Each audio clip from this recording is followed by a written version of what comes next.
not to do that because I like to have something to look forward to on Monday nights. Still a mess. Jeez. And then right into Lodge 49. Right on. Helmed by, well, starring. Kind of looks like Bill the Junking Fool's scrapyard a little bit. Dog, as I like to call him, but not to his face. Only the mess has been reduced. Squeeze dog, but only in my mind. I've never said that. But it's still here. In real life, I don't think he would be mad about it, but it seems like a dumb thing. Squeeze dog. But you know, I aspire to live the life of a border breed, to have friends with nicknames. Having a harder time finding stuff. I don't know what's going on. We're not out of materials here at the compound. I mean, it takes longer and longer to cobble together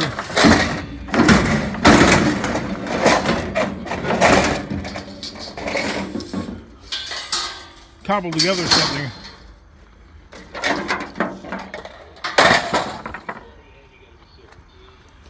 You know, to make the trip worthwhile. Meaning, I'm going to actually get more money in my pocket than I'm putting out in fuel. And that doesn't cover the insurance or anything else.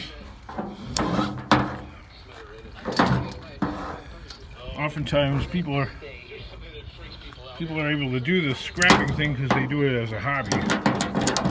Yeah. It's kind of hard to tell whether they're actually coming out ahead or not. And if you're doing it as a hobby, maybe you don't care, but to me, this never appealed to me as a hobby. I wouldn't, like as a hobby, I wouldn't touch it with a 10-foot pole as a hobby. Because it's weather pattern here in Chicago with a flow up from the southwest, and this is a tropical connection coming all the way from the Pacific and the Gulf. I'm gonna pull the plug on this or turn the volume down on it so that it doesn't get rained on again. I don't know. I'll probably grab a bucket and put it over it.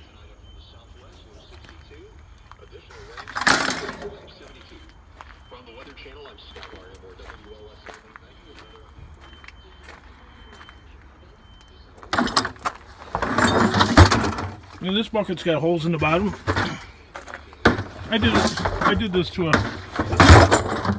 few of my buckets, but I don't like to put holes in all my buckets because, well, I'm a cheater, okay? That's how I make my money. I'm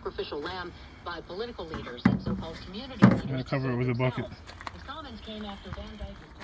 And yeah, you know, if the bucket is filled, look at that extension cord laying in the water. See, if I fill my bucket with little bits like that, some of the little bits will escape through the holes and back out onto the ground. So you get a little water in there, so just take the bucket, turn it on its side. There you go, no rainwater. It's all gone. Easy fix.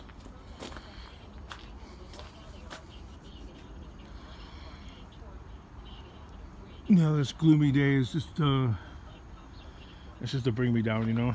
I don't know. I can't get the locomotion. You know, the gumption to like really make it happen. Anywho, there's less material here, so this is the bulk of the material. There's nothing in that white truck. There's really nothing much to speak of in that yellow truck. And there's quite a bit less stuff inside this warehouse here.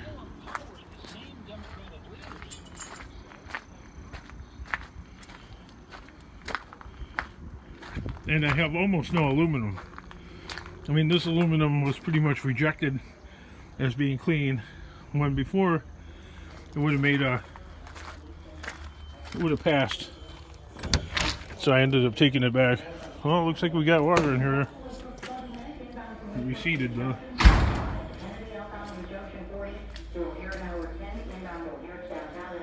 So anywho, we got the workbench in here, and I got those heavy beams of iron right there. Kind of want to put that up against the wall, but I don't know.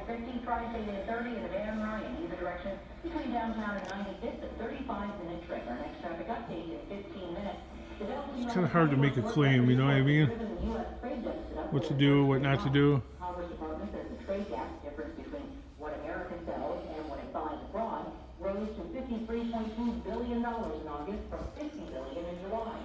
This thing was supposed to be going already, and I'm eligible for new license plates, you know, new registration, and I haven't gotten that.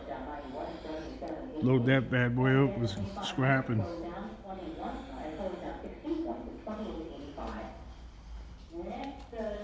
I just haven't gotten that far. I don't know. I'm one guy, man. One guy moving the mountain, and I'm getting tired of it. Basically, see, the only thing I really need any and all of this for is just finish getting the house paid off. Pay it down so I don't have to go to work every day. Once that house is paid off, I could rethink about everything that I'm doing. I could probably, at that point, operate out of a storage locker with one or two pickup trucks, just in case one breaks. By that time, fix everything else up that I got and sell it off, I guess. I don't know. And then concentrate on, as I go along, concentrate on fixing that hellhole house up that's never felt like a home. Okay, it's never been a home. It's always just been a house. It will never be a home, no matter what you do to it, because of the piece of shit cunt next door.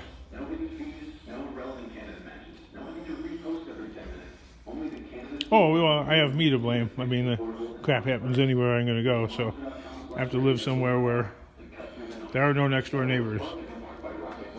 Not way out in the farm, because I can't make money out there. I have to exist off of population. So yeah, that's my goal. I need to wrap it up. Get the house paid off. Get a small house, like 1 bedroom, like far enough away where when I look out my window, I don't see any windows to another home. So I don't feel like I'm living in a fishbowl. So I open up my door. I don't have the feeling of, I wonder if they're looking back over this way. A lot of people will say, like, so what if they're looking? It doesn't work out for me. When other people are looking, hey, I wonder what he's doing. I wonder what he does for a living. I wonder, you know, why don't you talk to your neighbor? I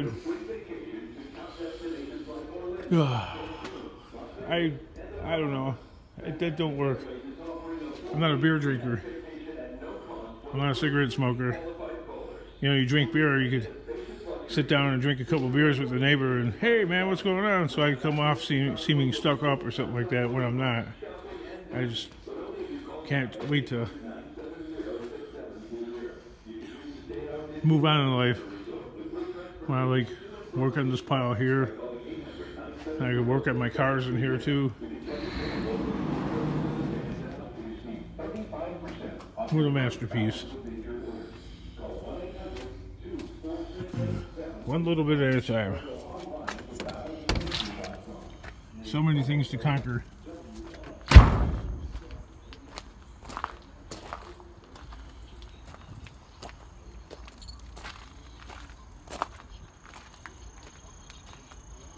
So much to conquer, man.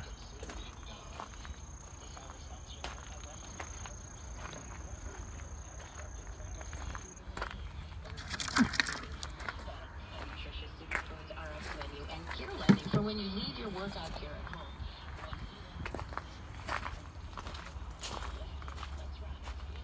Well, I hope you enjoyed this boring video.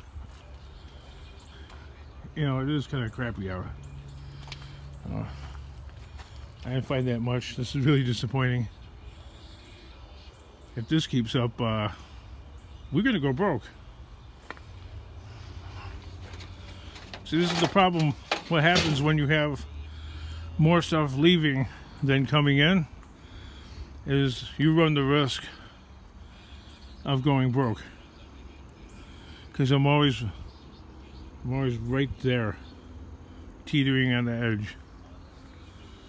And the sole purpose of this place is to have a place to work and do my scrapping stuff and get the house paid off. And I'll reevaluate my situation at that point.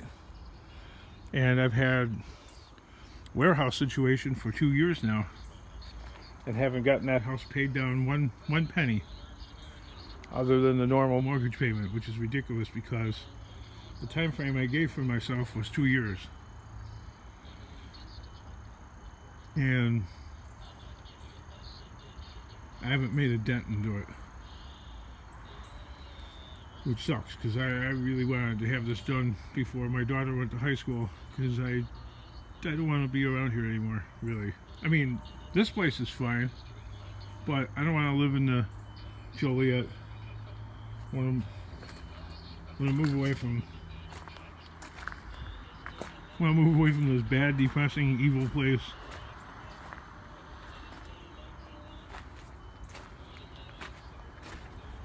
And with that, see you in the next video.